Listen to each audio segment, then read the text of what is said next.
sobre todo identificar las células, ¿no? ¿Se acuerdan que la sangre está compuesta por elementos fórmicos, ¿cierto? Glóbulos blancos, glóbulos rojos, ¿y qué más? Plaquetas. Esos tres, solo para repasar. Dentro de los glóbulos blancos, ¿quiénes están? ¿Cómo se clasifican? Bueno, hay dos clasificaciones, pero bueno, para efectos de este tema, granulocitos y agranulocitos. Los granulocitos, ¿quiénes son? Neutrófilos, basófilos y eosinofilos. Y los agranulocitos, ¿quiénes son? Linfocitos y monocitos. Para efectos de este tema, ¿ya? Y bueno, los monocitos maduran en periferio, a veces se instalan en un determinado órgano y toman la forma de células macrófagos, ¿no? Por ejemplo, las células macrófagos en el hígado se llaman células de Kupffer, en el pulmón, las células de monocitos tipo 2, ¿no? O células de polvo, que son la maduración de los monocitos, ¿no? Y en las células, por ejemplo, que me falten las hueso, por ejemplo, los blastos, ¿no? Entonces son células macrófagos, ¿no? Que fagocitan. Entonces, neutrófilos, basófilos, ¿no? Y los linfocitos también se producen en la célula y luego maduran, ¿no es cierto? Hay linfocitos de los entendidos de y los NK. Y las plaquetas, ¿no? Que son otro grupo de los elementos, ¿no? Fórmicos, ¿no? Y las plaquetas, ¿tienen núcleo o no tienen núcleo? ¿Ah? ¿Se acuerdan? ¿Tienen núcleo? ¿Los glóbulos rojos no tienen? ¿Ya? ¿Plaquetas? ¿Plaquetas? ¿Tienen o no tienen? Son fragmentos plaquetarios, ¿no? También, ¿no? Ya, entonces, la cuestión es que tienen que ser elementos fórmicos, ¿no? Glóbulos blancos, glóbulos rojos y plaquetas, ¿ya? Y dentro de esta clase vamos a tocar los fármacos que van a estimular la producción justamente de glóbulos rojos. El ejemplo clásico es la eritropoyetina. Vamos a tocar fármacos que van a producir glóbulos blancos. Pero no todos los glóbulos blancos en general, sino los neutrófilos. Entonces, los neutrófilos, basófilos, eosinofilos son los granulocitos, ¿no? ¿Y los neutrófilos en qué se clasifican? En dos todavía, ¿no? Neutrófilos segmentados y abastonados. Ya está. Entonces, ahí vamos a ver cómo funciona. Por ejemplo, ahí tenemos un factor estimulante de colonia de granulocitos. Tenemos el filgaste, bastantes. Factor estimulante de colonia de granulocitos monocitos, ¿no? También vamos a usar eso, ¿no? Y hoy en día que se está usando, no es de uso común, pero ya se está usando en el primer mundo el factor estimulante de crecimiento de plaquetas, ¿no? Hay varios, la interleuquina 11 y la trombopoyetina. Entonces, la eritropoyetina, trombopoyetina, filgaste. Esos tres son los digamos más importantes, ¿ya? Entonces, miren, vamos a determinar los mecanismos de acción de los principales factores estimulantes de las células sanguíneas, ¿no? Identificar las indicaciones más importantes y más frecuentes, por supuesto. Por ejemplo, la eritropoyetina es ampliamente usado en nefrología, ¿no? La eritropoyetina se usa bastante para pacientes con anemia de la enfermedad renal crónica, por ejemplo. No cualquiera puede usar eritropoyetina. Por ejemplo, en caso de hemorragias agudas, no voy a usar eritropoyetina, ¿no? Porque va a demorar. ¿Cuánto demora? Hay un tiempo, ¿no? Que demora en producir glóbulos rojos. La eritropoyetina es que yo ponga ahora y ya mañana tengo glóbulos rojos, ¿no? No es una transfusión sanguínea, es una eritropoyetina, es un factor estimulante, ¿no? Por ejemplo, y describir eventos colaterales y principales contraindicaciones. Por ejemplo, la eritropoyetina produce glóbulos rojos. Entonces, por ende, si produce aumento de glóbulos rojos, ¿qué va a aumentar? La volema sanguínea. ¿Y qué puede producir, digamos, si aumenta la volema sanguínea? Presiones altas, ¿no? Los pacientes que tienen crisis hipertensivas o hipertensión arterial no controlada, bueno, tener cuidado con el uso de eritropoyetina, ¿no? Entonces ya sí, puede tener contraindicaciones también, ¿no? Dicho sea de paso, la eritropoyetina, como produce glóbulos rojos, más glóbulos rojos en la sangre, más transporte de oxígeno, más aporte de oxígeno a los tejidos, entonces se podría considerar como una droga también prohibida en el ámbito de los deportes profesionales. ¿En qué vamos? Todo eso vamos a distinguir, ¿no? Entonces, miren, bueno, esta es letra, ¿no? Acá están, miren, factores hematopoyéticos, factores de eritrocitos, ¿ya? Factores de eritrocitos. Recuerden ustedes que para producir glóbulos rojos no solo necesitamos la eritropoyetina, ¿no? ¿A qué nivel actúa la eritropoyetina? ¿A qué nivel? A las células peritubulares del riñón. Como que les da un latigazo a las células peritubulares del riñón y va a empezarse a producir, ¿no? Entonces, miren, pero para producir glóbulos rojos, ¿yo qué necesito? No solamente la eritropoyetina, necesito otras moléculas, por ejemplo, hierro, ¿no? ¿Qué más necesito? Vitamina B12, ácido fólico, folato, folacina, ¿no? Y agentes estimulantes propiamente como la eritropoyetina, por supuesto, ¿no? Entonces, yo me acuerdo bien, yo todavía hacía clases, ya mucho tiempo, y los docentes decían, no, si me da 1 kilo de hierro, si no tengo vitamina B12 o ácido fólico o eritropoyetina, no voy a producir glóbulos rojos. Entonces, todo tiene una secuela, ¿cierto? Y luego, factores plaquetarios, ¿no? Factores plaquetarios. Acá solo está el OPR20, que es la interleuquina 11. No sé si se ve, ¿no?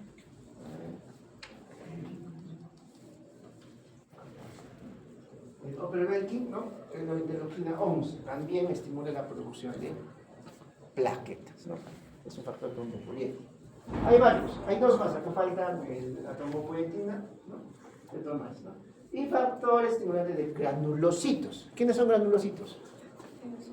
Neutrófilos, basones y eosinófilos. Pero más está dirigido a los neutrófilos, en general. Más se relaciona a los neutrófilos. Por ejemplo, ¿quiénes tienen neutropenia? O sea, digamos, neutrófilos bajos. ¿Quiénes tienen leucopenia? ¿Qué pacientes tienen leucopenia, neutropenia? Pacientes con neoplasias, que están en quimioterapia, leucemias, linfomas, etcétera, etcétera, ¿no? Entonces ellos hacen lo que se denomina neutropenia febril, ¿no? Y muchas veces no mueren por el cáncer, ¿no? Algunos pacientes, ¿no? O sea, la quimioterapia les produce neutropenia, o sea, leucopenia, neutropenia, bajan las defensas y cualquier infección, o sea, para ellos es severa, hacen una sepsis, shock séptico o muerte, ¿no? Entonces muchas veces no mueren ni siquiera por el cáncer, ¿no? Sino mueren por los efectos adversos de la quimioterapia. Entonces se usa bastante el filgastrin para contrarrestar esos efectos, que el filgastrin es un factor, ¿no? FSCG, factor estimulante de colonia de granulocitos. ¿Qué granulocitos se refiere? Principalmente neutrófilos, ¿ya?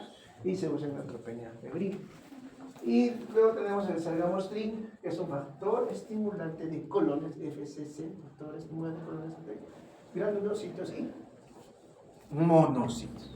Entonces, si produzco monocitos, voy a finalmente estimular la producción de macrófagos, ¿no? Entonces voy a mejorar la inmunidad del paciente, ¿no? Entonces es en general, ¿no? Hay varias clasificaciones. Entonces, factores de granulocitos, factor plaquetario y factor de la serie eritroide, que son los glóbulos rojos, ¿no? Nosotros vamos a ver, ahí está, miren, todo parte en el hueso, en la médula ósea roja, ¿no? Ahí hay células pluripotenciales, células madre, células, ¿qué más se les dice? Todipotenciales, ¿no? Entonces, miren, a través de la eritropoyetina, ¿qué se va a formar? ¿No? Muy bien. Eritropoyetina, ¿qué se va a formar? Eritrocitos, ¿no? A través del factor estimulante de colonia de granulocitos, monocitos o granulocitos macrófagos, ¿qué se va a producir? Neutrófilos, basófilos y eosinófilos. Y si es factor estimulante de colonia de granulocitos, o sea, neutrófilos, basófilos, eosinófilos, y M's, monocitos. Los monocitos se van a transformar finalmente en macrófagos. Entonces, todo parte de una célula pluripotencial totipotente, ¿no? Que es una célula madre, y dependiendo del factor, sea en este caso la eritropoyetina, sea en este caso el factor estimulante de colonias de granulocitos monocitos, ¿no? ¿no? O finalmente solamente factor estimulante de colonia de granulocitos, por eso mira, aquí está solo el neutrófilo, ¿no? Pero en general este factor estimulante de colonia de granulocitos ninguno de los tres, pero más el neutrófilo, ¿ya? Entonces se va a estar diferenciando toda la célula madre en las diferentes células, no sean neutrófilos, basófilos o eosinofilos. O si son factores estimulantes de colonia de granulocitos, monocitos, para producir monocitos. Entonces, facilito entonces eritropoyetina, factor estimulante de colonia de granulocitos, factor estimulante de colonia de granulocitos, monocitos, y luego tenemos, nos falta aquí, las plaquetas. ¿No? Aquí está la trombopoyetina, por ejemplo, que produce plaquetas. Ya está. Bueno, no se está usando mucho factor estimulante de plaquetas, ¿no? Hoy en día, que es la recombinante del fármaco. Pero ya en las guías europeas, ustedes saben que están más adelantados, ¿no? Entonces están usando en PTI, por ejemplo, púrpura trombocitopénica idiopática, están usando en... ¿Qué es más? HEL, síndrome de HEL, en las gestantes, por ejemplo, ¿no? Que hacen hemol, plaquetopenia, usan también factores no productores de plaquetas, ¿ya? ¿Qué más? Entonces ya, entonces, todo parte de una célula pluripotencial, ¿no? Y dependiendo del factor estimulante, se producen diferentes células, ¿no? Entonces lo mismo, miren, arriba, la eritropoyetina produce glóbulos rojos. El factor estimulante de colonia de granulocitos, ¿qué va a producir? Neutrófilos, basófilos, eosinofilos, pero está destinado más a los neutrófilos, ¿ya? Y luego tenemos también el factor estimulante de colonia de granulocitos monocitos, que va a estar dirigido a los monocitos macro. Ahí está, es digamos en resumen, claro que aquí hay más, ¿no? Y luego tenemos las plaquetas, la interleuquina 11, no se olviden, la preleuquina, ¿ya? Y la trombopoyetina. Hay otros más que vamos a conocer. Entonces hay en general tres factores, ¿no? Como acá lo dividen, ¿no? Factores plaquetarios, eritroides y factores de granulocitos. Sea solo estimulante de colonia de granulocitos o estimulante de colonia de granulocitos monocitos, ¿no? Entonces, ahora clásicamente estos dos, salirmostin, filgrastim, filgrastim más conocido, más usado, se usan ambos en pacientes con neutropenia. ¿Quiénes más tienen pacientes de neutropenia? ¿Quiénes más tienen neutropenia, leucopenia? Aparte de los pacientes con cáncer en general. Inmunodeprimidos, por supuesto. ¿Qué pacientes por excelencia? VIH, ¿no? Otros, enfermedades autoinmunes. Lupus, ya todas las enfermedades autoinmunes, ¿no? Ahí están las células, ¿no? Aquí está otro gráfico de otro libro, lo mismo, ¿no? Factor estimulante, eritropoyetina, factor estimulante de colonia de granulocitos, factor estimulante de colonia de granulocitos monocitos y los factores estimulantes de plaquetas o factor estimulante plaquetario, ¿no? Son varias vías. Miren, dense cuenta que un solo factor estimulante no actúa solo en una sola línea, ¿no? Excepto la eritropoyetina. Tanto el factor estimulante de colonia de granulocitos y el factor estimulante de colonia de granulocitos monocitos actúan en varias fases, en varias líneas independientemente, ¿no? Entonces no son exclusivos, ¿no? Pero cuando hablamos del factor estimulante de colonia de granulocitos, nos referimos en su mayoría a los neutrófilos. Y si hablamos del factor estimulante de colonia de granulocitos monocitos, también, como su nombre lo dice, produce todo lo demás, pero en su mayoría más monocitos. ¿Ya? Y finalmente que se traduce en macrófago, ¿ya? Es como ven, acá están varios, ahí están todos los factores interviniendo en cada línea, ¿no? Igual acá, que es lo más, es lo mismo, pero en diferentes esquemas, ¿no? De diferentes libros. ¿Ya? Entonces, vamos a retroceder, ¿no?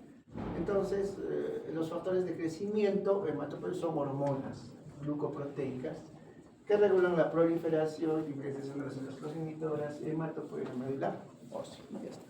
Ya lo hemos visto en el gráfico. Miren, de los factores de crecimiento del hematopoietic conocidos, ¿no? La eritropoyetina, ¿no? Que estimula la célula pluripotencial para que se madure en glóbulos rojos, ¿no? ¿Listo? Hay una eritropoyetina natural que nosotros tenemos, ¿no es cierto? ¿Y cuál es el estímulo? Un poquito de fisiología. ¿Cuál es el estímulo en acá para la producción de eritropoyetina? la disminución de la presión parcial de oxígeno, o sea, la hipoxia, ¿no? Entonces, la hipoxia produce, en los niños hay unos sensores de oxígeno, en altura hay disminución de la presión parcial de oxígeno, eso estimula a la producción de eritropoyetina por las células peritubulares del riñón y produce glóbulos rojos, ¿no? Entonces, de ahí es que nosotros en la altura tenemos cierto grado de policitemia, ¿no es cierto? Aunque algunos libros dicen que la policitemia es, digamos, una mala adaptación a la altura, no debería, ¿no? ¿Ya? Luego el factor estimulante de colonia de granulocitos, ¿no? Granulocitos. Ahí que tenemos el famoso filgast, ¿ya? Luego factor estimulante de colonia de granulocitos y monocitos o granulocitos, ¿sí? Macrófagos, porque el monocito se transforma en macrófago, ¿no? Ahí está. Y acá son los factores trombopoyéticos, ¿no? En este caso, la interleuquina 11, ahí está, interleuquina 11, la que estimula la producción de plaquetas. Vamos a ver, sus mecanismos de acción son diferentes, ¿no? Unos estimulan, unos son agonistas de receptores, ¿no? Y agonistas, ¿no? De receptores de trombopoyetina. Pues la trombopoyetina produce, es igual que la eritropoyetina, ¿no? Produce, si la eritropoyetina produce glóbulos rojos, la trombopoyetina produce plaquetas, que son agonistas de los receptores, ¿no? Ahí tenemos el omicrostig y el trombo. Esos dos. Los vamos a desarrollar cada uno, ¿ya? Ahí están, no se olviden estos gráficos. Ya hemos hablado. Miren, la eritropoyetina se puede administrar por vía subcutánea, por vía endovenosa, ¿ya? Usos, tiene bastantes usos, ¿no? En general, anemia de procesos crónicos. ¿Quién tendrá anemia de procesos crónicos, por ejemplo? Pacientes con enfermedad renal crónica. Eso es uno. Dos, enfermedades crónicas. Ya, cáncer, también, cáncer. Leucemias, linfomas, también. Otro, enfermedades autoinmunes, ¿no? VIH, el lupus, etcétera, etcétera. Casi están relacionados tanto la anemia crónica como la neutropenia, ¿ya? Entonces dice, regula la producción de eritrocitos, ya hemos mencionado, vía intravenosa, subcutánea o intraperitoneal también, ¿ya? Intraperito. Pero las vías más usadas, vía endovenosa, vía subcutánea. Puede producir síntomas cerebrogripales, hipertensión arterial, les he dicho, por que aumenta la volemia sanguínea por la producción de glóbulos rojos. Produce, miren, ferropenia. Parece contradictorio, pero produce ferropenia. ¿Por qué? Porque hay mayor producción de glóbulos rojos y hay un mayor consumo de hierro. Entonces, si yo quiero producir glóbulos rojos, no solamente me dirijo a la eritropoyetina, sino también al hierro, la vitamina B12 y el ácido fólico, ¿ya? Y, por supuesto, aumenta la viscosidad sanguínea, porque aumenta pues, el volumen sanguíneo, el volumen de glóbulos rojos. Y se aumenta la viscosidad sanguínea que va a producir, probablemente, estados protrombóticos, ¿ya? Estados protrombóticos. De ahí que digamos ahí efectos colaterales contraindicación, ¿ya? La forma recombinante de la eritropoyetina, o sea, la forma sintética recombinante produciendo es la epoetina. Hay varias epoetinas, alfa, beta, etcétera, etcétera, ¿no? Pero la epoetina se refiere a la eritropoyetina recombinante, producida como fármaco, ¿no? Como fármaco, la epoetina. Hay alfa, beta, etcétera, ¿ya? Bueno, miren, luego el factor estimulante de colonia de granulocitos, ¿no? El filgastrin por excelencia. Y una forma pegilada significa, se lamenta más moléculas, pegilada es el perfilgastrin. ¿Cuál es la diferencia entre filgastrin y perfilgastrin? Que, por ejemplo, el filgastrin se da a tiempos más cortos, en cambio el perfilgastrin se da a tiempos más prolongados, Entonces, al paciente, ¿qué le conviene? Que sea, digamos, a tiempos un poco más prolongados, ¿no? Perfilgastrin, ¿no? Puede ser cada semana, cada 2 semanas, ¿no? Etcétera, etcétera. ¿Listo? Y ahí está todos los elementos del Goodman, ¿no? Todos los factores estimulantes de eritropoyetina, voy a ya recibir en estos tres, ¿no? En estos. factor estimulante de eritrocitos, ¿no? De plaquetas, ¿no? Y de granulocitos. Entonces todo eso está, claro que acá lo va a subdividir, ¿no? Por ejemplo, la eritropoyetina, la E, ya sabemos qué hace la eritropoyetina, ¿cierto? Más abajo hay factores de células madre, interleuquinas. Es interleuquina, la interleuquina 11 es la más importante, ¿ya? Acá factor estimulante de colonia de granulocitos monocitos. Y más abajo factor estimulante de colonia de granulocitos. También hay otros factores estimulantes que solo de monocitos, ¿no? Que no son tan usados, ¿ya? Pero ahí lo menciona el mismo, ¿no? Este es del up-to-date, miren. Y lo mismo aparece en otro libro, ¿no? El up-to-date casi maneja los mismos cuadros, ¿no? Esto es lo mismo, solo que este es de otro libro y este es de uno argentino, de una Colombia, y este es del up-to-date, ¿no? Entonces miren, eritropoyetina, ¿ya? Y su nombre recombinante, o sea, recombinante producir la poetina. La poetina ya es otra molécula sobreagregada, ¿ya? ¿No? Sobreagregada. Entonces miren, condición clínica que se trata o se previene anemia, pero no anemia aguda, sino anemia de procesos crónicos, ¿no? Aunque algunas guías, ¿no? Alguna vez nos presentaron en el seguro. Hay una religión que no permite transfusiones sanguíneas. Entonces ellos tienen un protocolo bien interesante, ¿no? Donde cuando hay sangrado así, tratan de, incluso hay artículos del uso de eritropoyetina en anemia aguda. No hay mucha evidencia, pero ahí, o sea, ellos tienen su protocolo, ¿no? Tienen su protocolo y bien interesante, bien sustentado en artículos, ¿no? Pero básicamente es para la anemia de procesos crónicos, ¿no? Por ejemplo, pacientes con insuficiencia renal crónica. Claro, si el riñón no funciona, no hay células periferiales, no hay eritropoyetina. Por eso al paciente con insuficiencia renal crónica, ¿qué se le da al inicio? Es de... ya tienen protocolo de estudio del paciente que ingresa en nefrología, ¿no? Dosaje de vitamina B12, ácido fólico, vitamina D, hemograma, crossover de creatinina, una serie de exámenes, porque el caso del paciente con insuficiencia renal crónica tiene anemia crónica y además está desnutrido. ¿Qué más? Pacientes infectados con VIH tratados con sidobutine. Entonces, el examen, como poner, no ponga usted 5 indicaciones del uso de la eritropoyetina en pacientes con anemia crónica, ¿no? ¿Qué más? Pacientes con cáncer tratados con quimioterapia con el cáncer mielosupresor. En general, la mayoría de quimioterapia es mielosupresora, ¿no? Produce pancitopenia, anemia, leucopenia y plaquetopenia, ¿no? Pacientes programados para someterse a cirugía electiva, no cardíaca, no vascular. Cirugía electiva, ¿no? ¿Qué pacientes se van a someter a cirugía electiva? Que requieren, digamos, eventualmente eritropoyetina. Cirugías grandes, ¿no? Por ejemplo, no sé, a lo mejor darse una cirugía de Whipple, pues, los preparan, ¿no? A veces también el paciente para una cirugía de Whipple está desnutrido, entonces ya saben, sus semanas antes los preparan, les dan incluso hasta nutrición parenteral total, les dan vitaminas, pueden dar eritropoyetina. Por eso menciona para cirugías electivas dependiendo de casos, ¿no?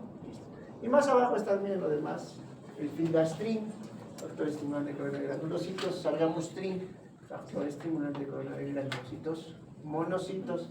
Ahí está el dopervelkin, que es la interleuquina 11, y romiplostin y el trombopag, que son factores agonistas, ¿no? Para la producción de placa. Eso vamos a ver. Esto es lo mismo solo que de otro libro, ¿ya? Entonces, factores estimulantes de la eritropoyetina. Vamos a ver, mecanismo de acción. ¿Cuál es el mecanismo de acción de la eritropoyetina? Ya no veo. Vamos a ver.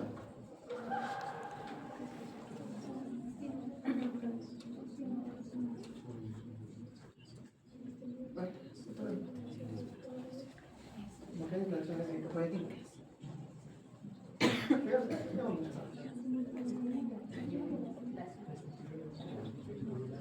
Estimular la formación de las células Pluripotencia de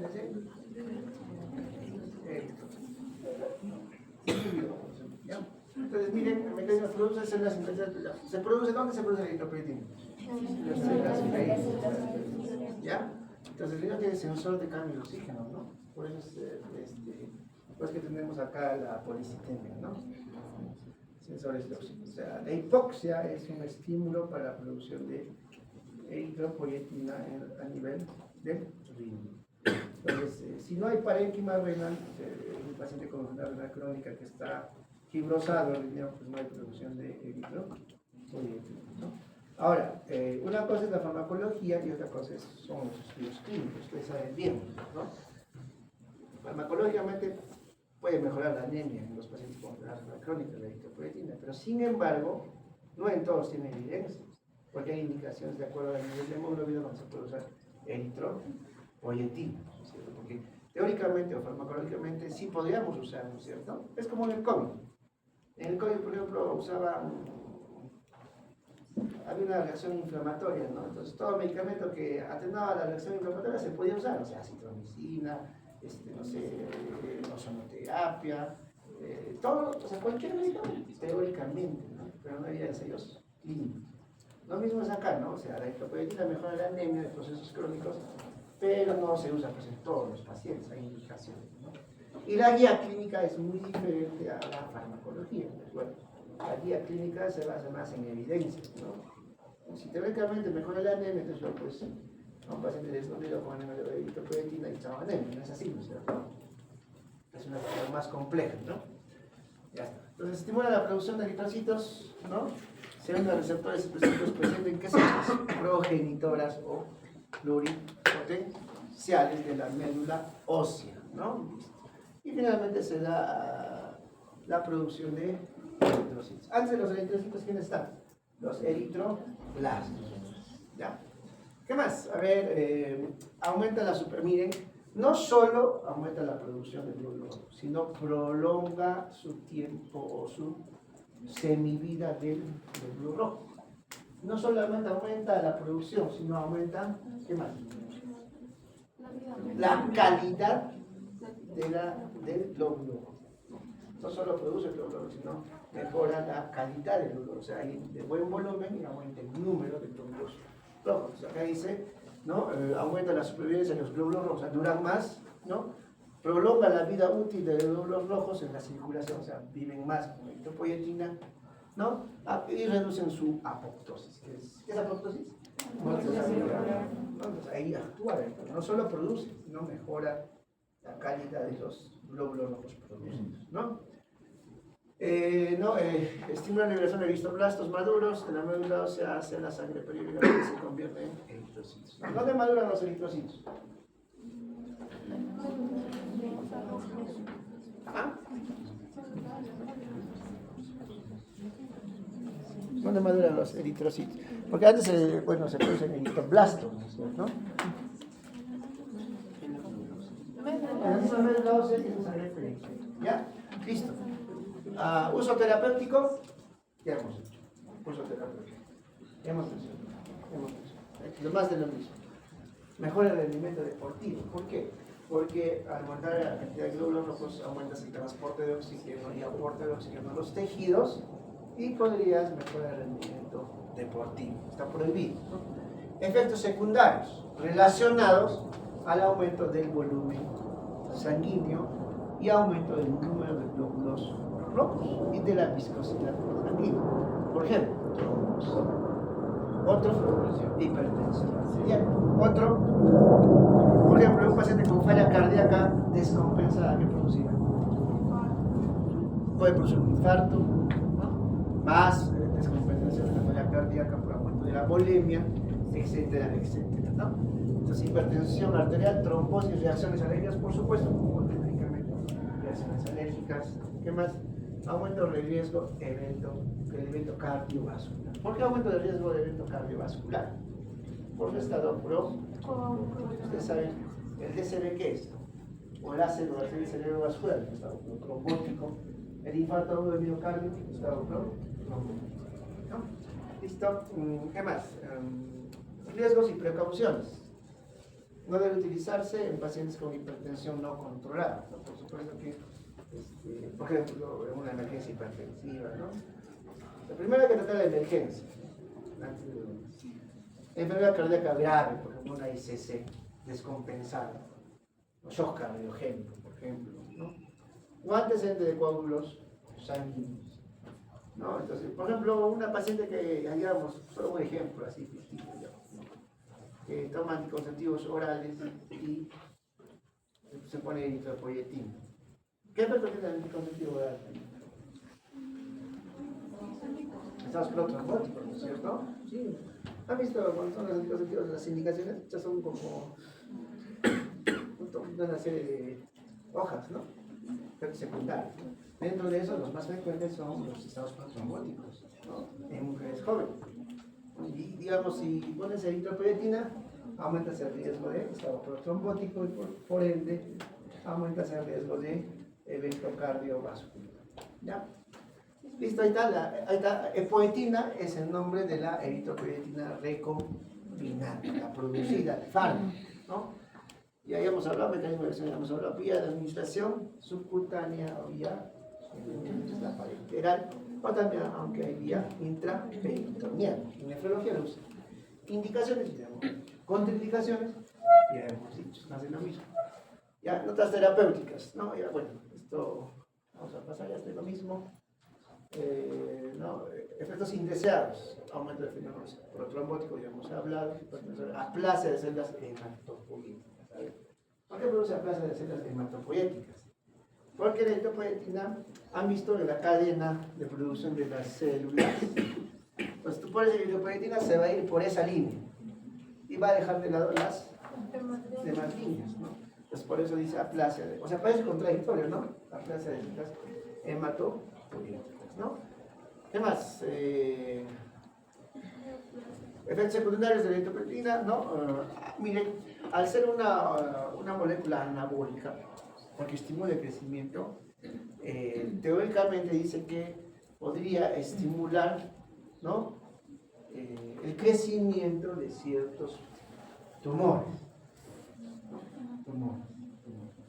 Entonces ahí dice, por eso crecimiento del tejido tumoral, una mayor mortalidad en general podría producir la eritropoyetina. O sea, tiene efectos también, ¿no? Ahora, la guía clínica es diferente, o sea, que para cada caso es diferente, para cada tipo de cáncer es diferente, ¿no? Estamos hablando de farmacología genérica, ¿no? Y procesos protrombóticos en pacientes con cáncer. Mire, el paciente con cáncer tiene anemia crónica. ¿Y el cáncer qué estado es? Un estado protrombótico también, el cáncer, estado protrombótico.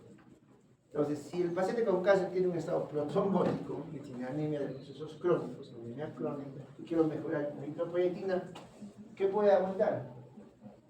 El estado protrombótico, ¿no? Entonces, muchos pacientes con cáncer producen trombos venosa profunda, producen tromboembolia pulmonar, produce DCB, ACV, infarto del miocardio, y, o sea, trombosis a todo nivel, ¿no? A nivel intestinal, la famosa trombosis mesentérica. Ahí también, esas recomendaciones son muy importantes, recomendaciones prácticas para el uso de eritropoyetina. Ya en oncología, aquí está, por ejemplo, en oncología, ¿no? Comienzos en oncología y en nefrología, ¿no? Esos dos, las dosis de oncología y nefrología, causas de falta de respuesta. A ver, ¿por qué no habría buena respuesta con el uso de eritropoyetina? Recuerden que yo busco mejorar los glóbulos rojos, ¿no?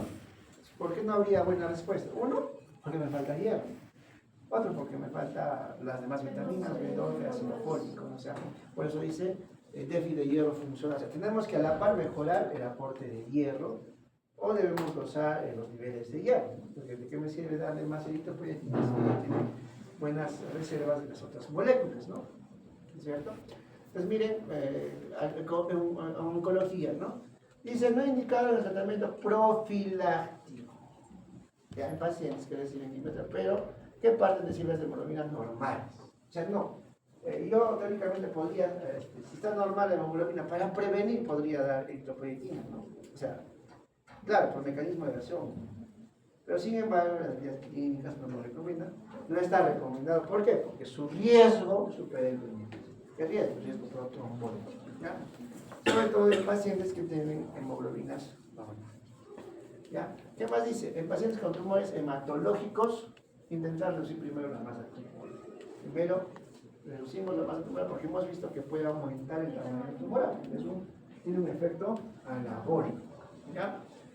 En pacientes tratados con quimioterapia, comenzar si la hemoglobina desciende por debajo de 10. Punto de corte en pacientes oncólogos menos de 10. ¿No? Si tiene 11, 12, yo quiero prevenir, ¿puedo usar? No se recomienda, ¿puedo usar? Sí, pero no se recomienda, sería una evidencia, ¿no?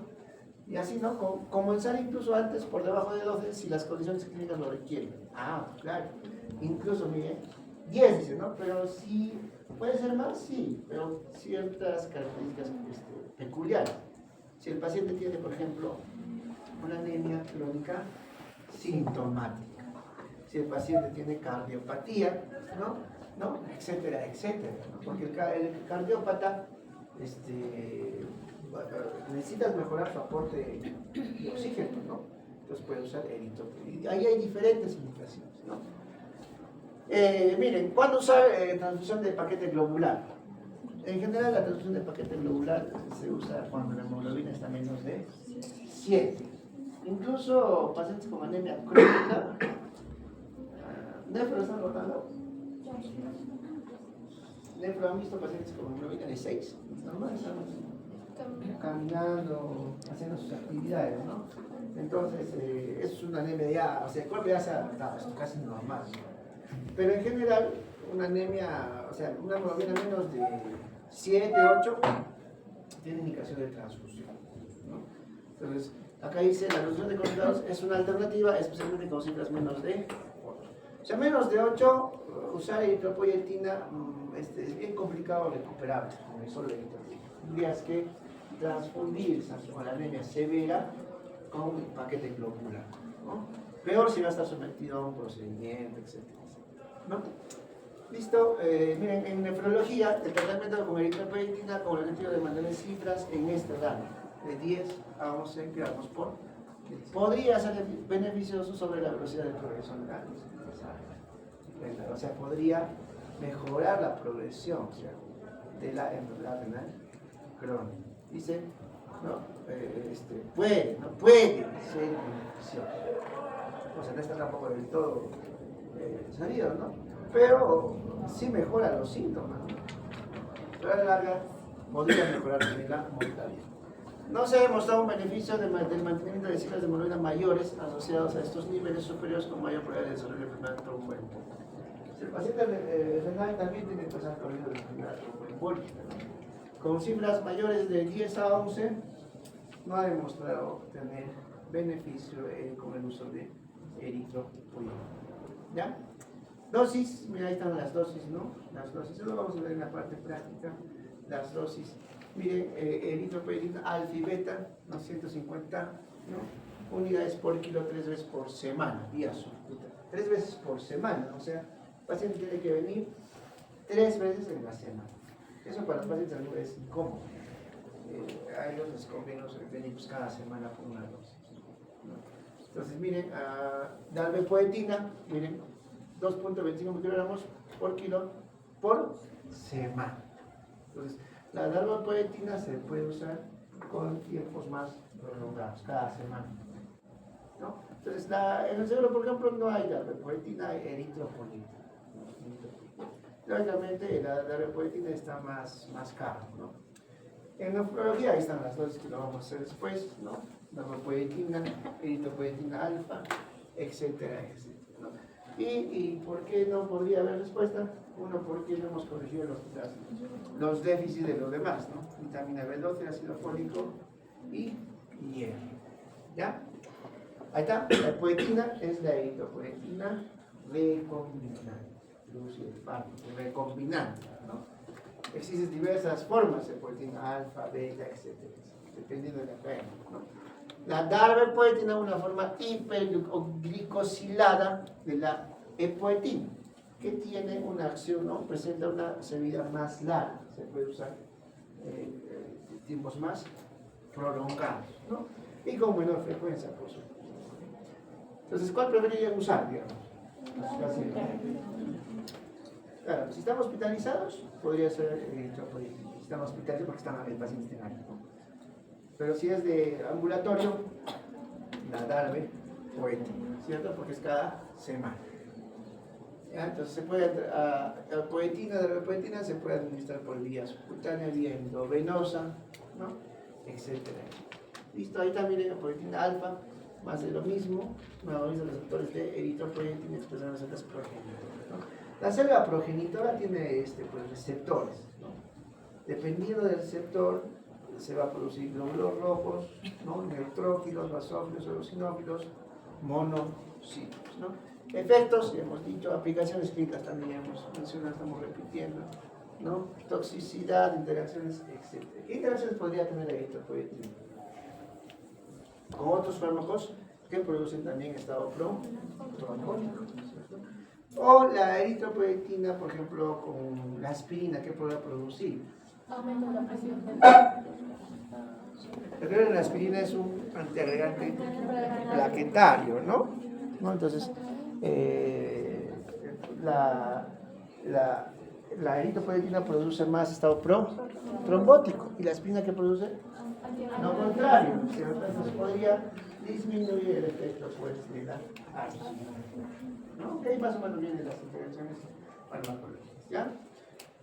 Más de lo mismo, aplicaciones clínicas de la poetina, anemia de insuficiencia renal crónica, ya hemos dicho, anemia durante la quimioterapia plástica, los que usan quimioterapia, los que están sometidos a tienen anemia crónica, prevención de la anemia de los lactantes prematuros, ¿no? Para aumentar la producción de sangre autóloga, relación de sangre, ¿no? Sangre autóloga es, digamos, pasar la sangre, no pasa por un equipo, lo mismo, ¿no? Anemia en el SIDA, sobre todo pacientes con uso de citomínico. Y anemia de trastornos inflamatorios crónicos. Todas las enfermedades autoinmunes crónicas, lupus, ¿qué más?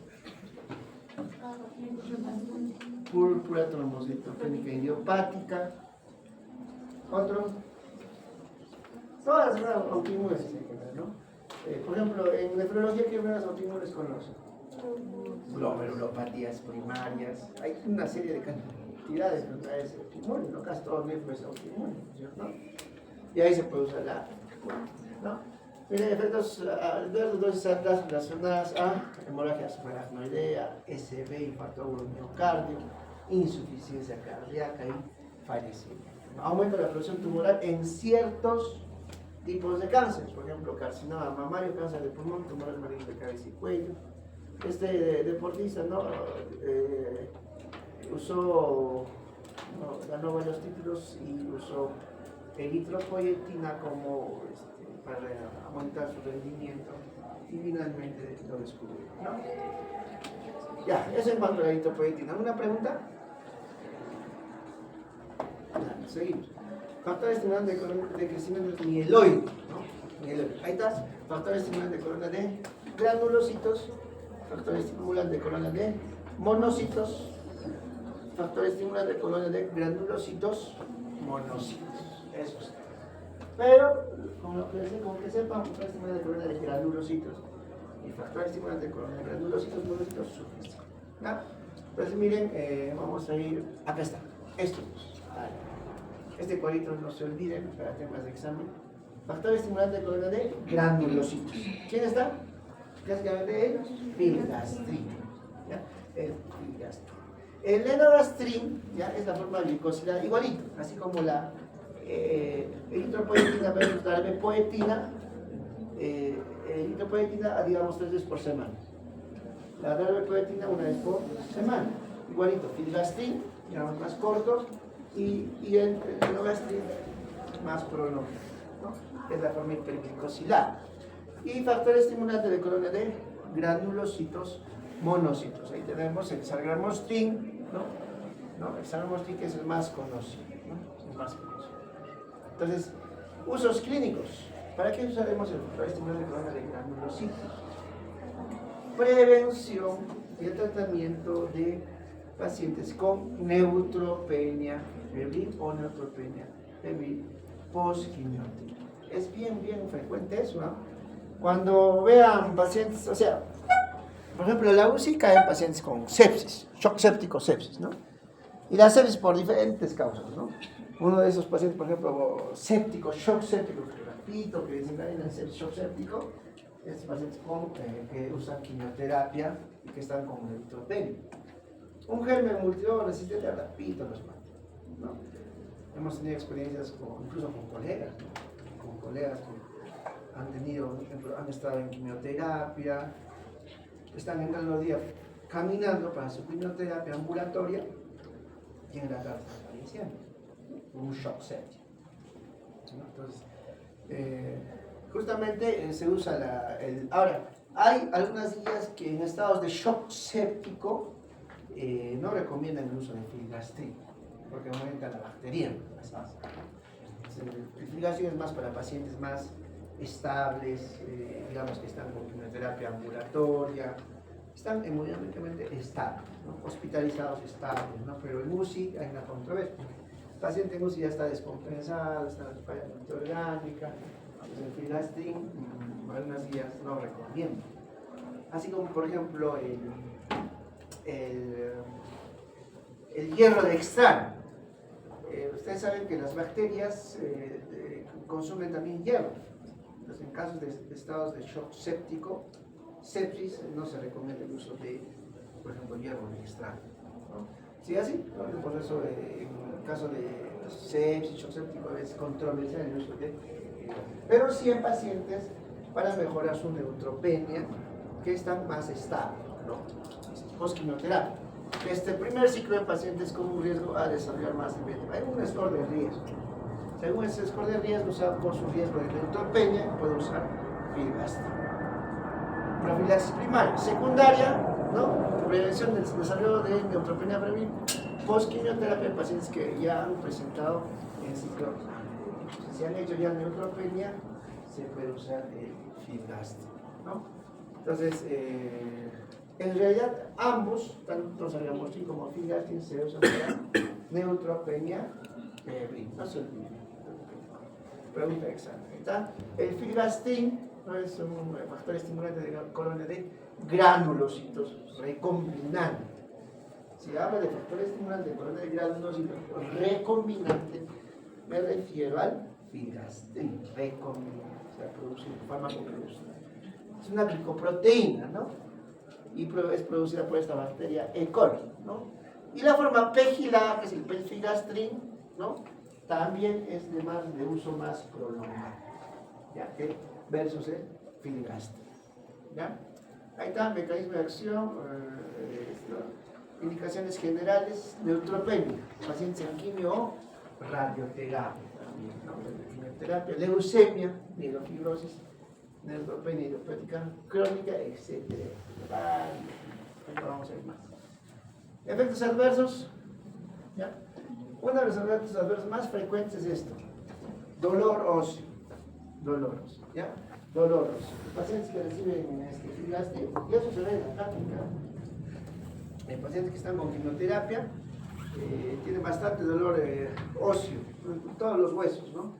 Asociados al uso de este factor estimulante de colonia de granulocitos. ¿Reacciones alérgicas puede haber al filgrastim o al sargamostin? Sí, claro, eso es lo que es raro, ¿no? Pero sí hay reacciones alérgicas, ¿no? Esta es una glicoproteína de 175 aminoácidos, filgrastim estimula, ¿no? La producción de neutrófilos, clásica, ¿no? Pero también produce basófilos, todos los granulocitos, sobre todo los neutrófilos, ¿ya? Ahí está, las formas pegiladas, el filgrastim tiene acción más larga, comparada solamente con el filgrastim, ¿no?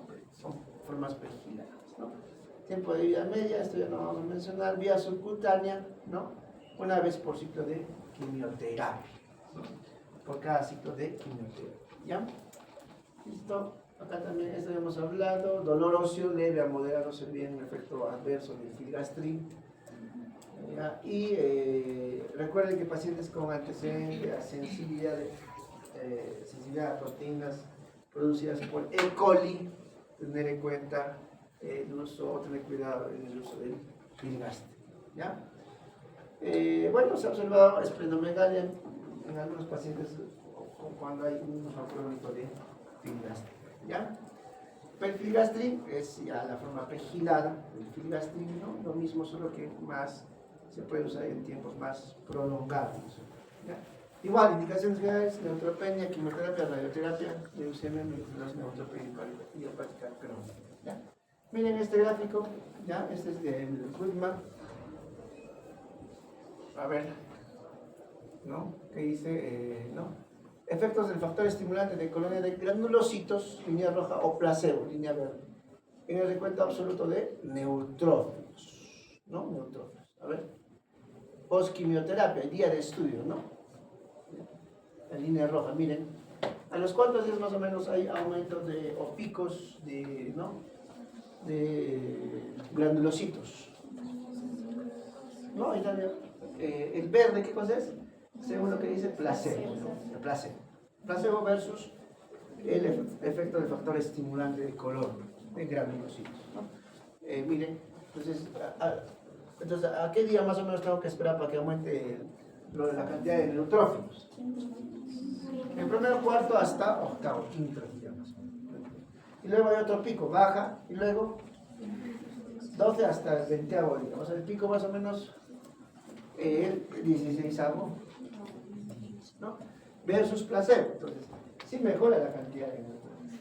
Yo mejoro la cantidad de neutrófilos y mejoro la inmunidad del paciente, ¿no? Y así funciona, porque hemos tenido pacientitos también que han bajado la auxilio nomás, y se usa, están con, digamos, leucopenia y neutropenia,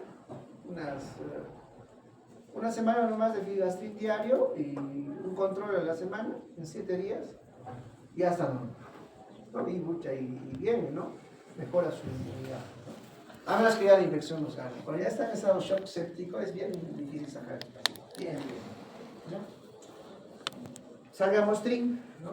No se olviden, es un factor estimulante de colonia de granulocitos monocitos, de ambos. Filgastrin, perfilgastrin, ¿ya?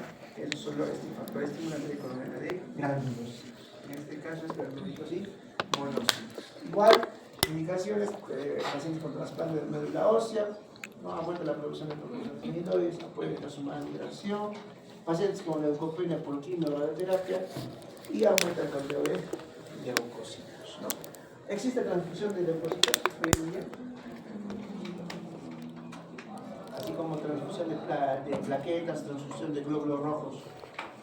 ¿Existe transfusión de glóbulos blancos? ¿Existen? No hay, ¿por qué? Por su tiempo de vida medio, muy corto, ¿ya? Por eso no hay transfusión de blancos. ¿Qué están usando hoy en día? Este sargamostrin, por estimulante de granulocitos. Efecto adverso bastante frecuente es un síndrome de extravasación capilar sistémica. La puede producir, por ejemplo, síndrome de extravasación capilar sistémica a nivel pulmonar, a nivel de capilar pulmonar. ¿Qué producirá? Edema no cardiovascular, ¿no? Entonces produce síndrome de extravasación capilar sistémica, ¿no? Igual por vía subcutánea o infusión intravenosa lenta, ¿no? Etcétera, etcétera, ¿no? Ahí están todas las indicaciones, ¿ya? A ver, miren, acá está el filgastrin, más de lo mismo, vamos a hablar. Es en general, aplicaciones clínicas del factor estimulante de colonia, tanto del filgastrin como del sargamostrin, ¿no? A ver, doctora, ¿puede leer? La primera parte, el primer punto. Para reducir la gravedad y la duración de la neutropenia inducida por fármacos citotóxicos durante la quimioterapia intensiva que requiere rescate mediante médula ósea autóloga y tras un trasplante de médula ósea. Ambos para mejorar la frecuencia de neutrófilos. Más especificaciones, bueno, ya se hay de mejora la cantidad de neutrófilos para neutropenia, ¿no? Siguiente, doctora. Para recoger células progenitoras. Para recoger células progenitoras, ¿no? Siguiente. Doctora, ¿usted? Para expandir el número de células progenitoras, obteniendo el ex vivo antes de... Ya, eso es en pacientes que van a ser transfusión de médula ósea roja. ¿Ya? Y después miren para neutropenia persistente de la infección por VIH avanzada, ¿no? O sea, pacientes con VIH también pueden usar estos factores estimulantes de colonos. Y en la anemia aplas. ¿Ya? Listo. ¿Alguna pregunta hasta ahí de los... Ya hemos hablado de la eritropoyetina, hemos hablado ahora de los factores estimulantes de columna de granulocitos y factores estimulantes de columna de granulocitos, monocitos, que es el salirmostrin y el filgastrin, y ahora vamos a hablar de factores de crecimiento trombopoyéticos. Hay tres. Uno es la interleuquina 11, el opervelkin, luego la trombopoyetina, ¿ya? Miren, y después están el trombopag, romiplastin y el opervelkin interleuquina 11. Este es un resumen, de todo. Ya, la interleuquina 11 es una citocina. Hay varias citocinas, ¿se acuerdan? Acá, en la primera parte de Goodman. ¿Dónde está esto? Acá. Miren la cantidad de interleuquina. No vamos a hablar de cada uno. Vamos a pasar cada interleuquina es todo un capítulo, ¿no es cierto?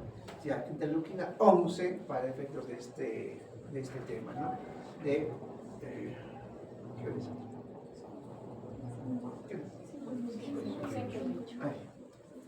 Entonces, la interleuquina 11, ¿no? Ya, es una citocina, ¿no? Hay varias citocinas. Una citocina que estimula la hematopoiesis, el crecimiento de células epiteliointestinales, de la osteoclastogénesis inhibe. Bueno, la cuestión es que estimula la hematopoiesis, ¿ya? Y la trombopoiesis. Luego, miren, mejora la maduración de megaqueriocitos in vitro, ¿no? Mejor. ¿Qué más? Bueno, opervelkin es el nombre de la interleuquina 11 humana recombinante, no se olvide, ¿ya? Poetina, recombinante de eritropoyetina, ¿no? ¿Cierto? Igual el filgastrin, bueno, el otro acá, opervelkin, que es la interleuquina 11 recombinante, la producida, la farmacología. Luego tenemos la trombopoyetina, su nombre lo dice, trombopoyetina, igual, casi similar a la eritropoyetina. Actúa sobre las células madre, en sus receptores, va la trombopoyetina al receptor de la célula madre, y esa célula madre, ¿en qué se va a transformar? En plaquetas, ¿ya? Entonces, la trombopoyetina es una glucoproteína producida por el hígado, las células estromales de la médula ósea, hígado y otros órganos. Y es el principal regulador de la función de la plaqueta. ¿Nosotros tenemos eritropoyetina? Sí, lo produce en... ¿Dónde? ¿Tenemos trombopoyetina? Sí, ¿se produce dónde? En el hígado, ¿no es cierto? Principalmente en el hígado. ¿Ya? ¿Tenemos interleuquina 11 o no? Sí, tenemos. Solo que la recombinante, ¿cómo se llama? La recombinante es la producida por ingeniería genética, ¿no? Ya, y miren, aquí están el romiplastin, el trombopag, opervelkin, ¿ya? ¿Dónde está? A ver. ¿Dónde está?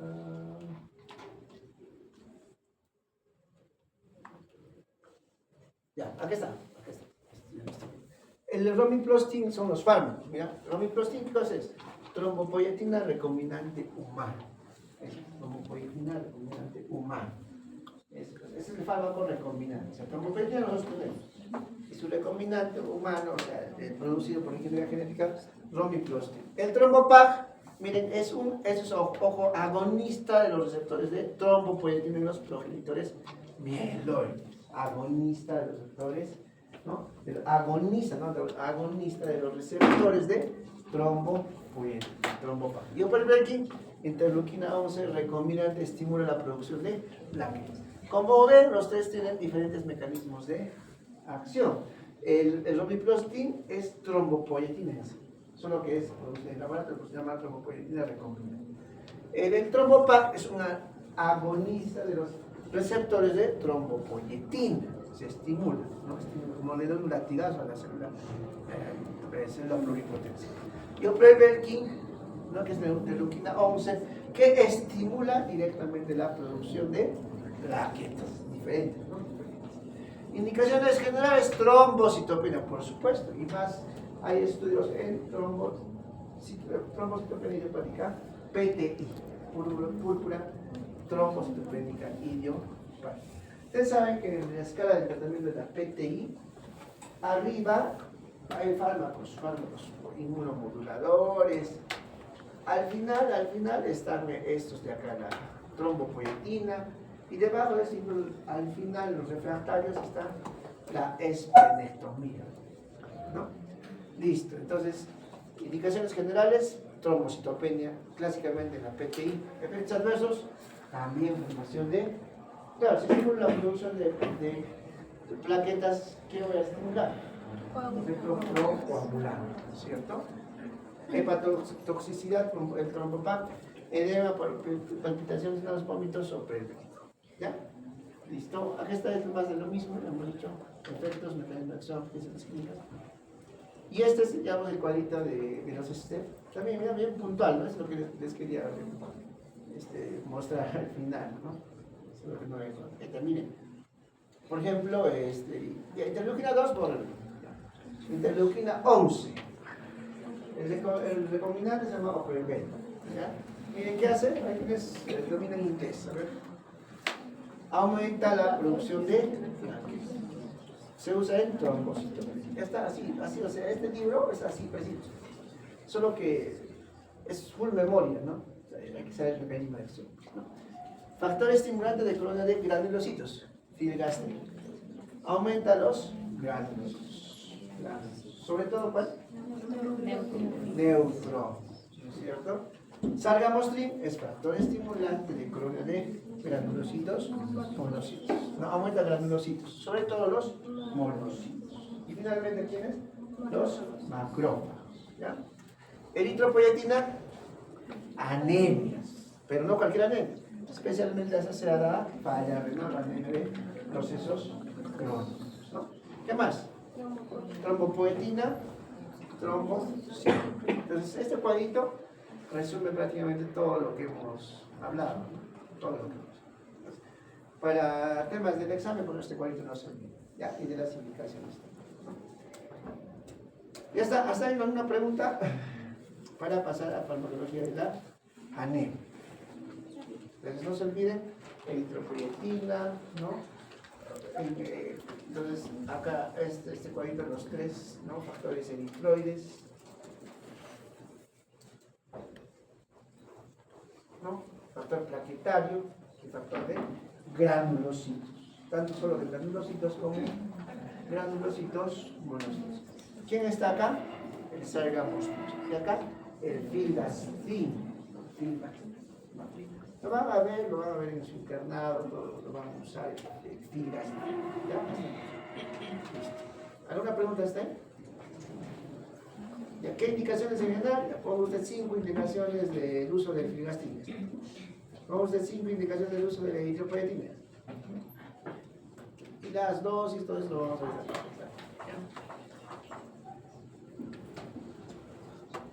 Anemia.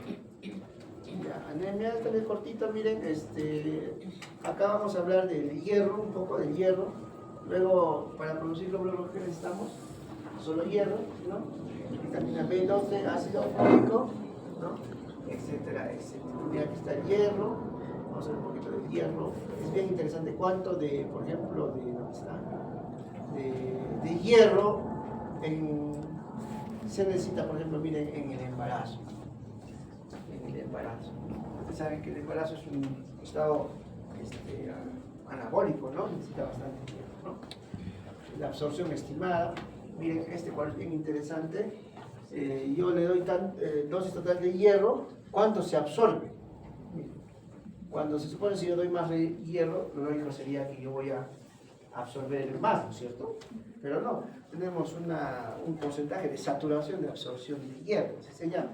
Entonces, miren, más o menos hasta acá llega el máximo de absorción. Luego, así yo le doy más, se absorbe poco, ¿no es cierto? O absorbe lo necesario. Eso es importante. Vamos a hablar del ácido fólico, vitamina B9. Ya seguramente lo han hecho, pero nos pide hablar de estos como fármacos. La vitamina B12, recuerden, la fisiología, dónde se absorbe, cómo se absorbe la vitamina B12, ¿no? Y ahí está el ácido fólico y terminamos con esto, ¿ya? Entonces, anemia. Bueno, vamos, la anemia, bueno, es definición, ya ustedes lo saben, ¿no? Hay diferentes, depende de la biografía, ¿no? Menos de 37 mujeres o menos de 39 varones, ¿no? De hematocrito. ¿Y la hemoglobina cómo se saca? ¿Entre cuánto? De 3, ¿no es cierto? Y van sacando, ¿no? Miren, la anemia por producción inadecuada. Por producción inadecuada. Se puede deber, uno, a maduración inadecuada. Cuando hay una maduración inadecuada del glóbulo rojo, uno puede haber deficiencia de hierro, ¿no? O sea, hay eritropoyetina, hay todo lo demás, pero no hay hierro, ¿no? ¿Cierto? Clásicamente la anemia, la que más problemas se tiene acá, ¿no? En la niñez, es anemia por deficiencia de hierro, pero no es la única anemia, ¿cierto? Puede haber deficiencia de vitamina B12 o cianocobalamina. Doctora, ¿dónde se absorbe la vitamina B12? Bueno, ya, pero es muy general. Ya, pero ¿qué zona? ¿Qué región? Ilio, ¿qué región? Pues más Ilio T. Bien, se pone el examen. Ilio terminal. Se absorbe la vitamina B. ¿Qué pasa si un paciente, por ejemplo, le hace le sacan, por ejemplo, hace trombosis mesentérica y le sacan la porción, ¿no? distal del ilio? ¿Qué va a pasar? Va a haber un déficit de vitamina B2, ¿no? Anemia, ¿cierto? ¿Ya? Anemia. ¿Ya? Y deficiencia de folato, esos tres, ¿no? Deficiencia de hierro, deficiencia de vitamina B12 y deficiencia de folato. Eso me puede llevar a una maduración. Puede haber, tengo que corregir estos tres, tanto B12 como el folato y también el hierro. Y la anemia hipoproliferativa, clásicamente en pacientes con enfermedad renal. Miren, este también es ¿no? Miren el hierro consumido, cómo se transporta por el plasma, a través de la transferencia. Luego se va, también es pregunta de examen, ¿no? Cómo se almacena el hierro en forma de ferritina. ¿Cuáles son los órganos de mayor almacén de hierro? Ahí está el hígado, aunque no es el único, ¿cierto? Vamos a ver ahí. Y luego miren dónde se van las células retículo endoteliales, ¿no?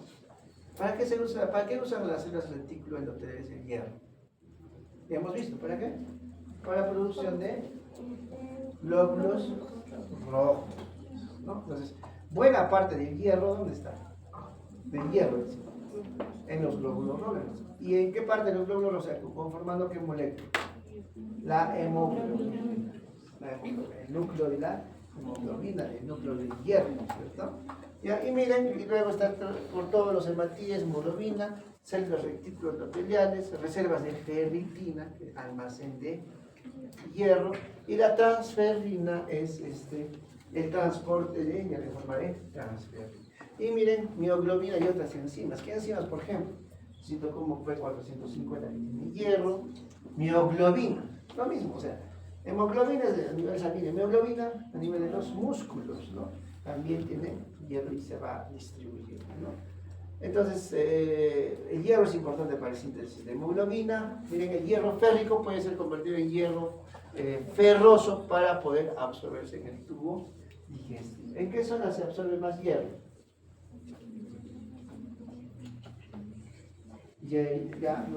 No en una parte y hay uno, ¿ya? También en el ilio, pero es diferente si la vitamina B12 se absorbe en el ilio terminal, el hierro es más en el ilio proximal, sobre todo y hay uno, ¿ya? Una parte del duodeno. Es pregunta de examen. Entonces, la función se realiza mediante transporte activo, etcétera, ¿ya? Y luego se va a pasar por toda la circulación en forma de transferina, ferritina, mioglobina y otras enzimas formando parte de estructuras como la mioglobina y otras enzimas como el citocromo P450, células reticuloendoteliales y los glóbulos rojos. ¿Ya? Ahorita vamos a hablar de esto. Miren, igual, más o menos la absorción, así yo me den pues grandes cantidades de hierro, más o menos la absorción diaria es de 1 miligramo por día, una persona adulta, 1 miligramo por día. ¿Ya? Y luego se va, miren, hierro plasmático en la médula ósea, fluido intersticial, intercambios, eritrocitos circulantes, retículo endotelio, etcétera, etcétera. Es más de lo mismo. Mira, acá también es de Goodman, Goodman es otro libro, no es Goodman. 1 a 2 miligramos diarios, ¿no? Entonces, digamos, un porcentaje de saturación de absorción de hierro, ¿no? Y miren cómo va distribuyéndose por el plasma, tejidos, hay pérdidas también por las heces. Se distribuye en la médula ósea, depósitos de hemoglobina, el grupo M, por ejemplo, etcétera, etcétera. La cuestión es que más o menos se absorbe 1 a 2 miligramos diarios de hierro cuando me aportan, por ejemplo, el sulfato ferroso, ¿no? Esta tabla es bien interesante. La distribución del hierro en el organismo en un hombre sano de 70 kilos. Cuando hablamos de porcentajes, hablamos ustedes saben todo es posición anatómica, en la anatomía, ¿no es cierto? Hombre parado de frente, manos en las palmas adelante, posición anatómica en general, para hablar el mismo idioma, ¿no? Cuando hablamos de un hombre estándar, es un paciente masculino, en promedio generalmente 60 a 70 kilos, ¿no? Por eso pone acá, distribución de hierro en el organismo en un hombre sano de 70 kilos. Miren, proteína, hemoglobina, mioglobina, enzimas, citocromos, ¿no? Catanasa, guanilato ciclasa, transferrina, ferritina y hemosiderina. Acá sí, a ver, ¿quién tiene más hierro en general en miligramos? La hemoglobina. ¿Y dónde está la hemoglobina? En los eritrocitos, ¿cierto? Miren, después de eso, ¿quién está?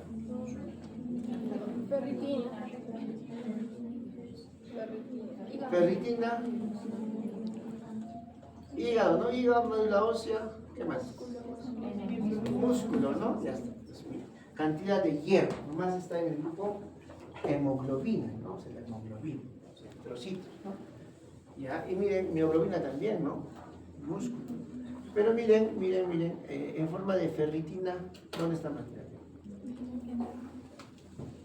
En forma de ferritina y hemosiderina. Primero, hígado, después, médula ósea, después, vasos. Entonces, esa es ferritina, que es el almacenamiento de hierro. Transferina, lógicamente, la transferina es la proteína transportadora de hierro. ¿Va a estar dónde? En el plasma y líquido extracelular, 8 miligramos, ¿no? Y miren, como mioglobina. La mioglobina es la hemoglobina de la célula muscular, mioglobina, ¿no? 400 miligramos de contenido de hierro. Es harto, ¿no? Y en forma de enzimas, por ejemplo, los citocromos P450. ¿Dónde están los citocromos? Básicamente en el hígado, ¿cierto? Con el citocromo P450, hígado y otros tejidos. 25 miligramos. ¿Ya? Entonces, fíjense la diferencia, ¿no? Si hablamos solo de ferritina, por ejemplo, es diferente, ¿no? Más es en hígado, la médula ósea y vasos, ¿no? Contenido corporal de hierro, miren, ¿no? El hierro esencial y hierro de almacenamiento, ¿no? Es diferente. Hierro esencial, sumas estos dos en hemoglobina y hemoglobina, hierro de almacenamiento y el total, ¿no? ¿Quién tiene más hierro de almacenamiento? ¿Masculino o femenino? El sexo masculino tiene más, ¿no? Esos requisitos de hierro durante el embarazo también es interesante. Miren, fíjense nomás, por ejemplo, en el requerimiento tal y costo del embarazo, ¿no? Miren cuánto consume, acá también, expansión de la masa de los glóbulos rojos en el embarazo, ¿no? 450 miligramos en todo el embarazo, ¿no? Hierro fetal, 270 miligramos, ¿no? Placenta y cordón, 90 miligramos, ¿no? ¿Y cuánto se pierde? Pérdida de sangre en el momento del parto, más o menos, en promedio, 150 miligramos, ¿no? ¿Y cuánto de requerimiento total? Este primer total, 980, no incluye la pérdida de sangre, se le suma. la pérdida sanguínea, ¿no? 980 miligramos sin incluir la pérdida sanguínea, ¿cierto? Es harto, ¿no? Por eso es que a las gestantes les dan pues, sulfato ferroso. ¿Cuál es el efecto colateral más frecuente de este sulfato ferroso, por ejemplo? Uno, estreñimiento. El otro, sabor metálico son en niños. Otro, heces negras. Heces negras, ¿no? Entonces eso cuando ustedes ven el serú o así, sulfato ferroso, siempre expliquen nada más que puede tener. Heces negras, porque heces negras con lo asocia a qué? Hemorragia gastrointestinal, digestiva, ¿no? Cuando no te explican. O sea, no son médicos, ¿no? Ustedes van a ser médicos, no son médicos, no tienen por qué saber tampoco. Entonces van a ver heces negras y se van a asustar, ¿no? Entonces, y está asociada a hemorragia gastrointestinal. Otro que tiene heces negras, ¿qué otro fármaco produce heces negras? Es exacto, ¿no? El bismutol, ¿no? No sé si les estoy contando una anécdota en la UCI una vez. Hay un paciente que, bueno, el bismutol se usa para flatulencia, gases, así, ¿no? Entonces, y justo era papá de un colega de este paciente. Un colega pues le pone su bismutol 30 veces cada 8 horas, ¿no? Entonces, lógicamente el colega que viene después de una semana o después de vacaciones todavía no sabe bien la historia del paciente, ya estaba mejor, y de un momento a otro ve pues las heces negras, ¿no? Negro. Entonces, bueno, y si uno ve esas negras, pues tiene que pensar en hemorragia gastrointestinal, ¿no? Entonces llama al gastroenterólogo, encima era papá de un colega, vino el gastroenterólogo, la gastroenteróloga con su endoscopio, le hizo endoscopía, y al final de terminar la endoscopía se da cuenta que hay un bismutol en su gavetita, había un. Entonces ahí ya hemos estado casi una semana en la boca de los gastroenterólogos, ¿no? Entonces, esas negras, para que no se... No, por general esas negras, se ve, esas verdosas también, verdes a negras. Entonces puede simular una hemorragia gastrointestinal. ¿Ya? Y encima había caída del hematocrito, o sea, puede haber caída del hematocrito, pues, ¿no? Pero no había taquicardia, nada, entonces, bueno, pero se produce, ¿no? Igual esto acá, sulfato ferroso produce, en niños, por ejemplo, ¿por qué dejan los niños el sulfato ferroso? Porque tienen un sabor metálico, ¿no? Las gestantes, ¿por qué lo dejan? Porque les produce estreñimiento y heces negras, ¿no? Si la gestante ya está con un, digamos, aumento de volumen del abdomen y eso predispone a compresión del intestino, menos motilidad y estreñimiento, con el sulfato ferroso es peor, ¿no? El sulfato ferroso estamos hablando. Hay otros preparados que no producen esos efectos colaterales como el sulfato ferroso. El sulfato ferroso en sí produce estreñimiento y ahí sabor metálico, ¿no? Miren el costo del requerimiento total, 980 miligramos en promedio de embarazo. Exacto, ¿no? 980 miligramos. Por eso la mujer que se ameniza. Mira, ahí está. Por vía oral, sulfato ferroso. Por vía intramuscular, hierro dextrano. Por vía endovenosa también se usa hierro dextrano. ¿Ya? Y tenemos el gluconato férrico sólido. El más usado por vía parenteral es el hierro dextrano. ¿Ya? Claro, acá no menciona el hierro dextrano en pacientes sépticos o con septicemia, valorar su uso, porque la bacteria finalmente usa ese hierro para reproducirse. En pacientes con sepsis, shock séptico, valorar el uso de hierro dextrano. Por ejemplo, en la UCI a veces, por ejemplo, en la pandemia cuando vinieron colegas a trabajar al seguro de otros hospitales, cada hospital tiene una manera de trabajar, ¿no? Y cuando uno va a trabajar, te tienes que adaptar pues, a la manera como trabaja, ¿no? Entonces, por ejemplo, en el seguro casi no usamos hierro dextrano en pacientes con sepsis, ¿no? Porque puede predisponer a mayor exacerbación de la sepsis. Así lo dice la guía del Survival. En cambio, en otros hospitales sí usaban hierro dextrano, ¿no? Para mejorar la anemia, ¿no? La anemia, o como un suplemento vitamínico, entre comillas, ¿no? Para poder ayudar al paciente, ¿no? Pero las guías lo que mencionan es que se debe evitar el uso de pacientes con sepsis, septicemia, peores shock sepsis, ¿no? Porque la bacteria se prolifera con el hierro, ¿no? Miren, alimentos que aumentan su absorción, vitamina C, por eso es que recomiendan tomarlo con ¿qué? Las gestantes, jugo de naranja, ¿no? ¿Ya? Y hay alimentos que retrasan su absorción. ¿Qué alimentos, por ejemplo?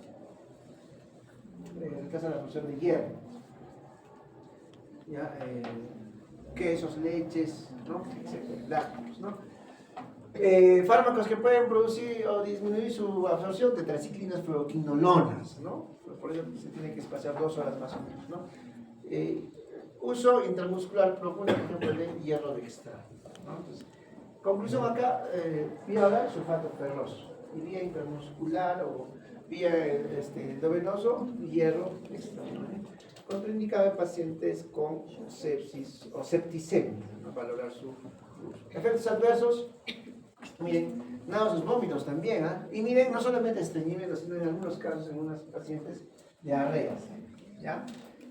Dolor epigástrico también, es un efecto también frecuente, coloración de los dientes, también, es por eso que también los niños lo dejan, pues, ¿no? Las mamás, los niños cuando les dan sulfato ferroso, lo que les da el ministerio, produce coloración de valor a los dientes, ¿no? Es un efecto colateral, ¿no? Si fuera endovenoso o intramuscular, pues dolor en el sitio de inyección, absceso, etcétera, etcétera, ¿no? Dosis, más o menos, en tabletas, 200 miligramos, 3 dosis de 65 cada 8 horas, ¿no? ¿Cuántos meses? 4 a 6 meses para la media, pero es largo, ¿no? 4 a 6 meses, ¿no? 4 a 6 meses, ¿ya? ¿Cuánto tiempo vive un glóbulo rojo? 120 días. ¿En meses cuánto es? 4 meses, ¿no? 4. Coincide, ¿no? 4 a 6 meses para mí, ¿no? ¿Y cuánto demora el... ¿Dónde está lo que hemos hecho? Por ejemplo, acá, en este caso de los factores estimulantes, por ejemplo, en el glóbulo, en los glóbulos blancos, por ejemplo, acá en este caso. ¿Cuánto tiempo? Menos tiempo, ¿no? Comparado con el glóbulo rojo, ¿no? Entonces, también eritropoyetina, ¿cuánto tiempo puedes dar? Más o menos, debes dar eritropoyetina. ¿Una semana? ¿No? Depende del tiempo de cuánto vive, ¿no? Cuánto se renueva el glóbulo rojo. ¿Cuántos meses? ¿No? Listo. Nos hemos quedado acá. ¿Dónde nos hemos quedado? Ya, acá. Aplicaciones clínicas, pérdidas crónicas de sangre. Pérdidas crónicas, no agudas. Si tiene hemorragia aguda, pues sulfato ferroso, ¿no es cierto? O sea, en la hemorragia aguda tengo que usar transfusión de paquete globular, ¿no?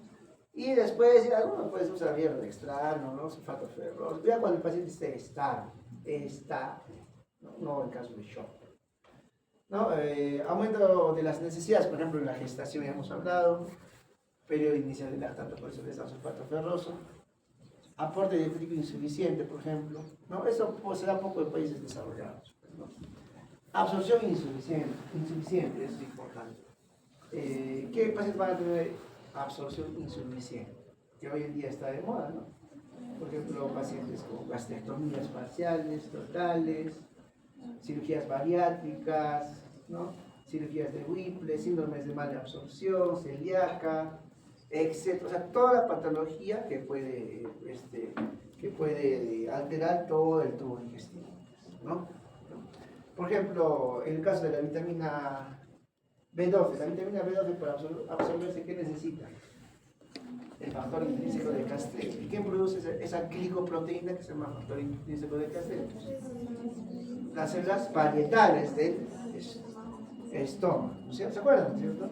Entonces, y digamos, si tengo un paciente con gastritis atrófica, autoinmune, ¿no es cierto? Entonces no va a producir factor intrínseco. Así yo le dé vitamina B12, no va a absorber, ¿no es cierto? Por ejemplo, gastrectomías. Por ejemplo, cirugía bariátrica, que está de moda, ¿no? Hacen cirugías en banda gástrica, la banda gástrica, ¿no? A veces se llevan tratan de mantener la fisiología del estómago, pero a veces se llevan también las... Ustedes saben que el fondo y el cuerpo tienen bastante superficie de absorción, ¿no? Y también produce glicoproteína, factor intrínseco de Castells. Entonces, el paciente con cirugía bariátrica muchas veces podría estar destinado a consumir suplementos vitamínicos. O sea, no es solo hacer la gastrectomía o hacerse la banda, ¿no? Dicho sea de paso, hay diferentes estrategias de cirugía bariátrica, ¿no? O sea, ¿qué busca? disminuir la superficie de absorción, pero afectas también todas las vitaminas. Por eso el paciente con cirugía bariátrica tienes que darle suplementos, ¿no? Tiene que comer de a poquitos, full proteína y dosar sus vitaminas. Es todo un programa, no es solo operarse. ¿No? Y miren, esto también es importante, la absorción estimada. Miren, o sea, si yo le doy más hierro, ¿cuánto voy a absorber? No menos, sino, claro, voy a buscar la misma cantidad para absorber el hierro, ¿cierto? Entonces, miligramos 14, 25, 25, 45. Miren, porcentaje, a ver, claro, yo le doy más, absorbo más, pero no es que absorbo todo, o sea, una parte lo voy a excretar, ¿cierto? Entonces, miren, si doy 35 miligramos por día, absorbo 40%. Si doy 105 miligramos por día, absorbo 24%. Si doy 195 miligramos por día, absorbo 18%. Y 390 miligramos por día, absorbo solo el 12%. Claro, por supuesto que si doy más, el 12% de 390 es más, pues 45 miligramos. Pero ya se va saturando, por eso hay un porcentaje de saturación de absorción de hierro. ¿Ya? Y miren, también eso es interesante. Aumenta en la hemoglobina sanguínea en gramos por litro por día. Mira, digamos, si yo doy, si hay una absorción estimada de 35 miligramos, ¿no? ¿Cuánto más o menos voy a esperar un aumento de hemoglobina sanguínea? Casi 2, ¿no? 1.9, ¿no? Gramos por litro por día, ¿no? Entonces, sí, mejora, ¿sí? Pero en el tiempo, ¿no? En el tiempo.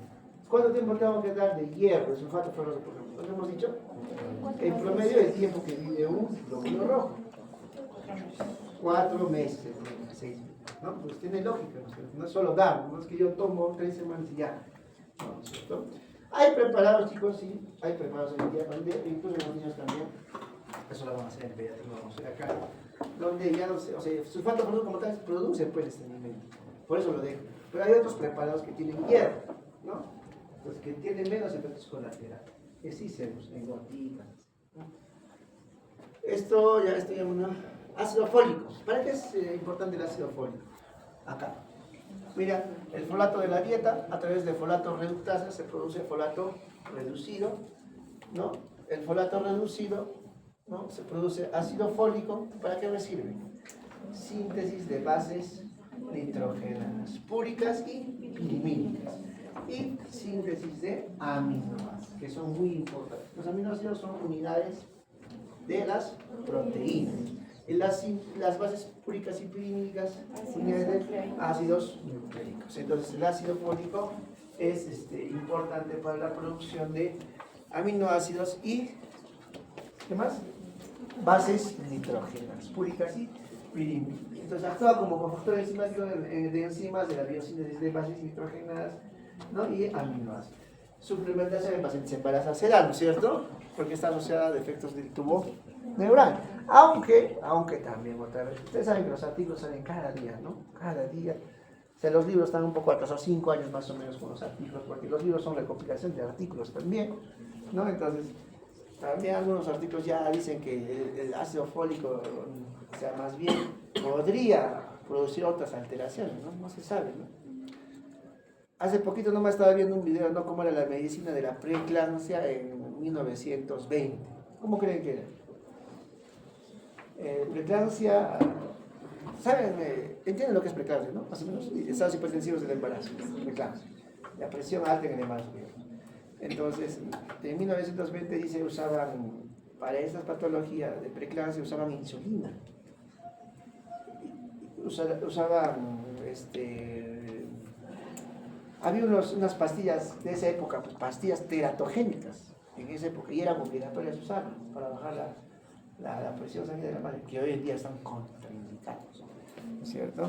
Lo mismo, ¿no? O sea, hasta hace poco nomás nos llevaron para, por ejemplo, esto fue no sé si han visto, hay una serie en Netflix de fentanilo.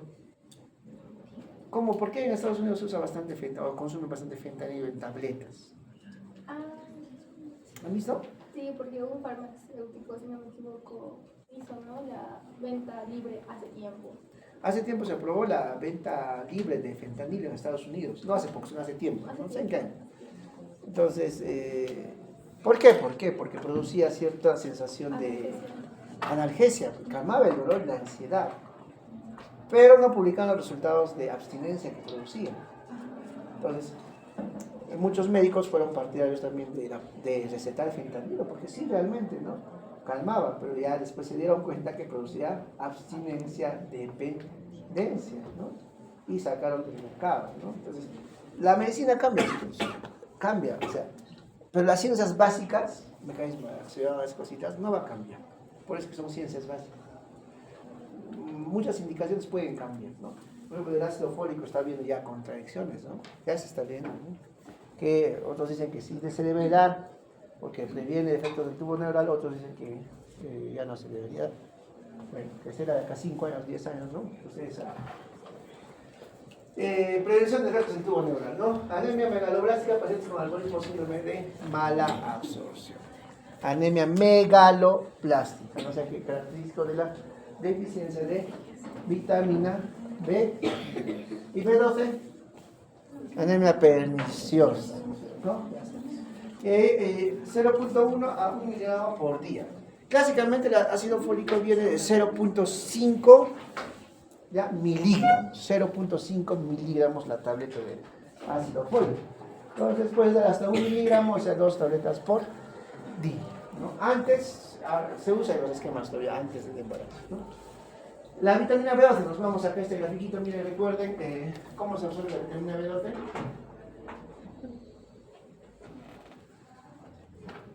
Aquí está, ¿no? Ahí está la vitamina B12, ¿no es cierto? Aquí está la vitamina B12, ¿no? Ya, ¿qué es esto? Factor intrínseco de gastritis. ¿Quién lo produce? Las células parietales, ¿no? U oxígenas, se llaman de pregunta de examen, ¿no? ¿Dónde se pasa todo el duodeno? La porción descendente, horizontal ascendente, y hay uno, ilion terminal, ¿no? Entonces, a nivel del ilion terminal se absorbe la vitamina B12, pero no solo como vitamina B12, sino unido al factor intrínseco de gastritis, ¿cierto? Ya, entonces miren, por ejemplo, digamos, si me hacen una banda gástrica acá, pues voy a tener ciertas alteraciones o síndromes de mala absorción. Entonces, cualquier patología que me produzca mala absorción va a haber déficit de estas vitaminas, de ácido fólico, vitamina B12, hierro, etc. ¿Sí? Por ejemplo, no solo cirugías bariátricas, por ejemplo, cirugías de cáncer de cabeza de páncreas, por ejemplo, cirugías de Whipple, ¿no? Donde necesitan sacar, por ejemplo, sacan pues todo esto cortan, esto lo unen, hacen vasectomías, etc. Un poco complejo, y finalmente van a alterar la absorción de estos nutrientes, como la vitamina B12, por ejemplo, ¿no? Una gastritis, por ejemplo, autoinmune, ¿no? Que también no se va a producir factor intrínseco de gastritis, y finalmente anemia, ¿no? Por déficit de vitamina B12. Por ejemplo, trombosis mesentérica, básicamente la trombosis mesentérica, el mesenterio está ligado a toda esa parte del intestino, ¿no? Cuando hay trombosis mesentérica, se muere toda esta parte, se necrosa, tienen que sacar todo eso, volver a unir, entonces ya hay síndromes de mala absorción, ¿no? Entonces, la vitamina B12 también es un cofactor enzimático, ¿no es cierto? Para la replicación y crecimiento celular y hematopoiesis, ¿no es cierto? ¿Ya? Anemia perniciosa por déficit de B12, ¿no? Y de ácido fólico, anemia megaloblástica. ¿Está? ¿No? ¿Listo? ¿Y quiénes tienen bastante déficit de vitamina B12? Pacientes vegetarianos, ¿no? Lo otro es el consumo, miren, no solo tomar omeprazol, ¿no? El omeprazol, uso crónico de, por ejemplo, de inhibidores de bomba de protones, ¿no? También altera la absorción de la vitamina B12, ¿ya? Gastritis atrófica. La gastritis atrófica es la gastritis autoinmune, ¿no? La que pues, te va a destruir las células parietales.